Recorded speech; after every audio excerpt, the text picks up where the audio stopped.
So I guess that explains why Plato incorporates the myth when he retells the conversation that Socrates and Protagoras had. It brings up a lot of the conditions that are necessary in order to have communities, political communities, societies. So again, those conditions where people must have access to wisdom, they must have a sense of justice, and they must have a sense of shame. Unlike Plato, Aristotle decided that he was going to lecture, and he had this idea, this school that's called the Lyceum, and Aristotle in the Lyceum theorizes about the things that he sees around him. This is, you have there an image of the ruins of where it is believed that school was. So Aristotle in his Politics looks at the way in which the world works, and he's like, okay, this is where we extract the truth from. We don't have to impose it on it. We don't have to claim that it's of some metaphysical source, right? I see societies everywhere, and I can declare that man is a political animal. We must organize in communities if we want to survive. So he doesn't mean political as you are a Democrat and I'm a Republican, or vice versa, whatever. I'm not even a citizen of this country, so I can vote. In that way, I'm a little bit like Aristotle himself, who wasn't a citizen and yet talked about politics in the city. Anyway, so politics not as political affiliation, but the way in which you participate in society, that's what makes you political. And you can't not, according to Aristotle, be a political animal. You must abide by the rules that society has. You must contribute to society, and you must do it in the best possible way. This is actually where Aristotle devoted a lot of his time, to talk about what politics means, but also if you've taken an ethics class, what does it mean to be ethical? Because for him, there's something about the fulfillment of our role and function as human beings that has to do with these aspects, the political aspects. So he also believes that we all aim towards some good. If you were in class, I would ask you right now, why are you coming to school? Because Aristotle would say, coming to school is only an instrumental kind of good. You're not coming to school because that's at the end of the day what you want. At the end of the day, you want to go to a 4-year college and study criminal justice, or finish your mechanical engineering degree, or go to a SUNY school and do all these different things. Some of you might be thinking that you want to go to grad school. So the things that we're doing right now, these kind of education, it's a good, but it's a good that is supposed to take you somewhere else, to a better job, to having more money from the job that you already have, to having a more stable kind of lifestyle, to have a completely different lifestyle, right? So for him, we all aim towards a good, and that idea of the good has to be examined. So in the Politics, in order to be able to talk about that good, he begins the Politics by talking about the different elements that formulate the state. And one of the things that Aristotle has in his writing is that he is so precise. It's, one of my professors called him like really boring when you compare him to Plato and the dialogues, because Aristotle is going to give you definitions, right? And that's sort of what we have in the first 5 pages of the Politics. In order to continue the human race, and nobody would argue with him, unions must be part of societies. Babies need to be had, and since we're born with very little self-defense traits, then somebody has to take care of us. Therefore, we're always born into a political system. Aristotle declares that For that which can foresee by the exercise of mind is by nature intended to be lord and master, and that which can with its body give effect to such foresight is a subject, and by nature a slave. So if you remember from the myth of Prometheus and Epimetheus, that's related to the way in which Aristotle is talking about. If you can have foresight, if you can have forethought, you're more a ruler. You're more the lord and master. But if you can't, if you lack that approach, then you are, and yeah, Aristotle calls it by nature a slave, right? And again, he is looking at society as exists. Slaves were a part of Greek communities. Women were not valued as men were. Women were just these vessels in which men put their babies, right, and their best traits. So neither slaves nor women are seen as capable of forethought. They're more like Epimetheus in that way, that they will spend whatever they have and then realize that, oh, there was this goal and I didn't fulfill it. So we'll talk about that later on. But this creates in Aristotle three different categories, right? The male, the female, and the slave. And for him, these are natural occurrences. If you're born a male but you can't foresee, somebody's going to rule over you. And if we have a whole community that can't rule itself, somebody's going to come and rule over it.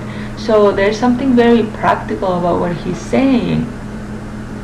If you are a female, and you have to wonder about social construction here, because females in most of the history of humanity hadn't been put in roles where they could prove whether or not they had foresight, right? But anyway, for Aristotle, the female makes one thing and she's really good at it. So because of that, she's a little bit above the slave.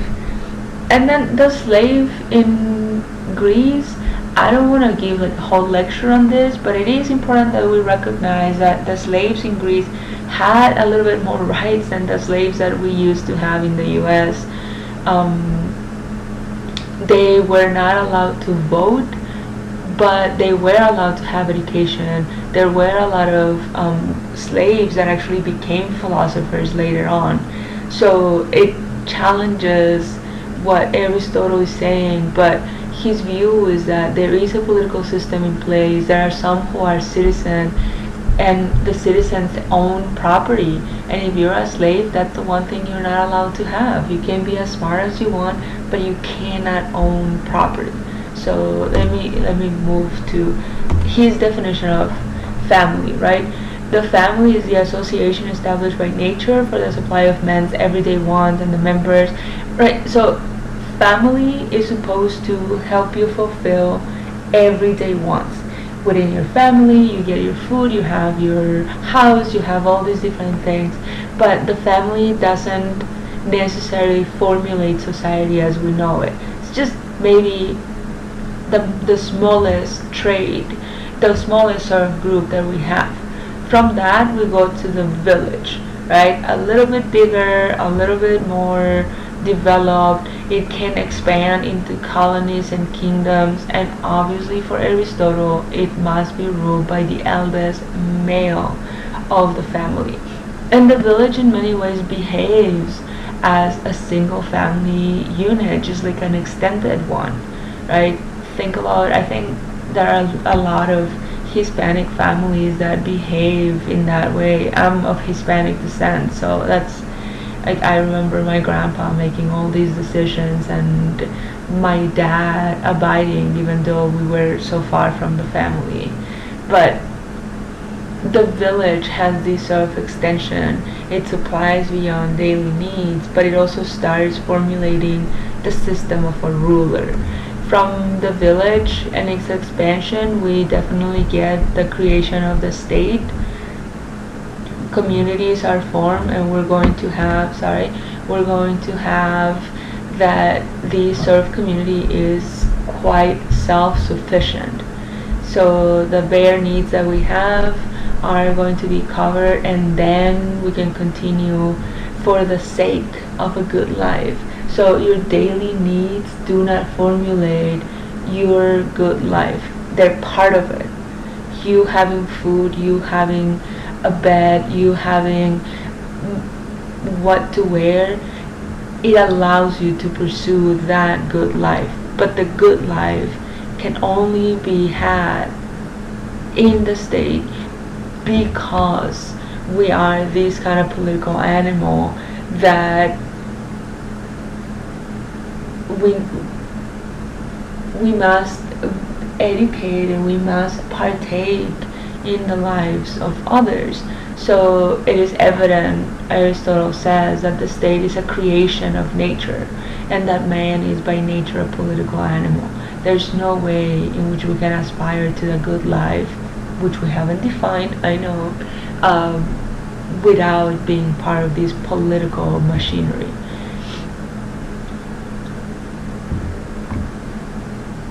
And for him, the reasons that make us such big political animals is that not only do we organize better than bees and ants, but we also have the power of speech, right? The power of speech is one of the things that for him is going to make us be able to dictate what is just and what is unjust. What are the things that we ought to keep in our cities and what are the things that we ought to keep out. So this formulates an interesting society where the individual is at the core of all these different levels, but at the end of the day, Aristotle is going to tell us that it is the state that becomes more important to protect, that it is the state that actually allows for the survival for the individual. Therefore, individual needs, and check this out because this is connected to what we're going to study in next module, individual needs might at some point be disregarded by the state if that means that the whole state gets to survive or gets to achieve the highest good.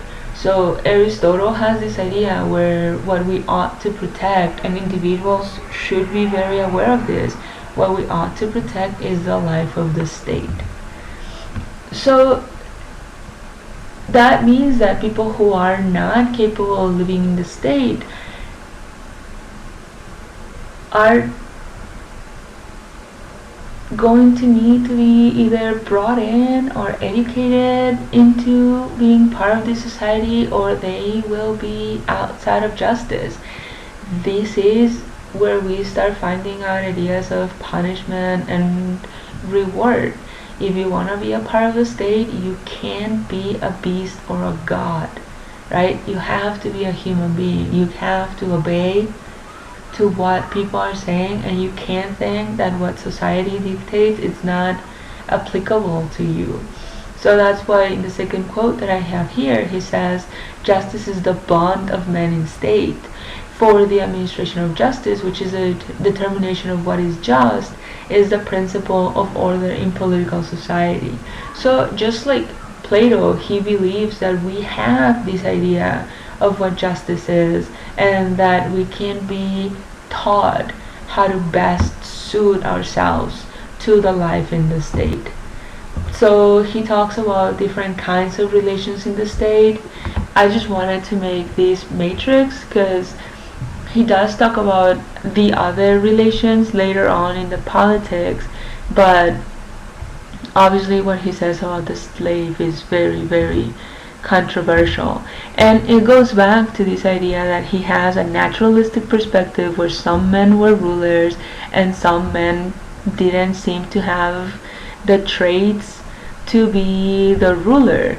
There's a ruling principle, right, in the whole world. There are things that rule and things that are ruled, and if things are ruled, then that means that also men are ruled, and the man who is most perfect is the one who is going to rule, and the one who has been corrupted, who paid more attention to his body, that's the one who is going to be ruled over.